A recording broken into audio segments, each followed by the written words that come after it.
Business में जो भी एक्सपेंस होते हैं जिनके बगैर बिजनेस ऑपरेट ही नहीं किया जा सकता वो बिजनेस के डायरेक्ट एक्सपेंस होते हैं। डायरेक्ट एक्सपेंस फैक्ट्री ओवरहेड्स और बिजनेस के ओवरहेड्स के होते हैं। फॉर एन एग्जांपल, अगर हम किसी फैक्ट्री हेड्स के एक्सपेंसेस की बात करें या बिजनेस के मेन ऑपरेशंस एक्सपेंसेस की बात करें, उनको हम लोग बोलते हैं डायरेक्ट एक्सपेंस, जो कि ट्रेडिंग अकाउंट में आते हैं। अब डायरेक्ट एक्सपेंस में आने वाले कौन कौन से एक्सपेंस है? Wages and salary, carrying inward, freight, fuel, power and manufacturing के expense.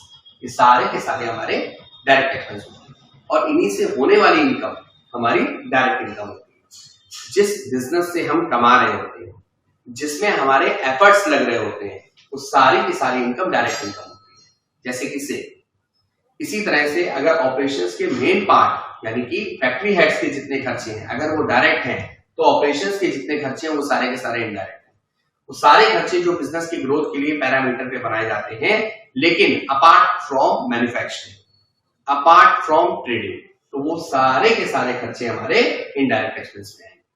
Like advertisement, salary, rent, bank charges, depreciation etcetera etcetera, तो सारे के सारे हमारे इनडायरेक्ट एक्सपेंस होते हैं। इनडायरेक्ट एक्सपेंस के बाद आता है इनडायरेक्ट इनकम, वो इनकम जिसमें हमें एफर्ट्स उतने नहीं करने पड़ते जितने हम डायरेक्ट में करते हैं। फॉर एग्जांपल, अगर आपने पैसे बैंक में जमा कर दिए तो बैंक आपको इसका इंटरेस्ट देगा। बैंक आपको अपने आप इसका इंटरेस्ट देगा अगर आपके पैसे डिपॉजिट है तो। इसमें आपको नेक्स्ट लेवल का कोई एफर्ट्स नहीं करना। अगर आपने अपने घर का कोई पोर्शन किसी को किराए पे दे दिया तो वो आपको किराया देगा।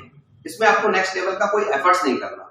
तो जो इनडायरेक्ट इनकम होती है उसमें एफर्ट्स उतने नहीं लगते हैं जितने आपके डायरेक्ट एक्सपेंस में, जितने आपके डायरेक्ट इनकम में लगते हैं।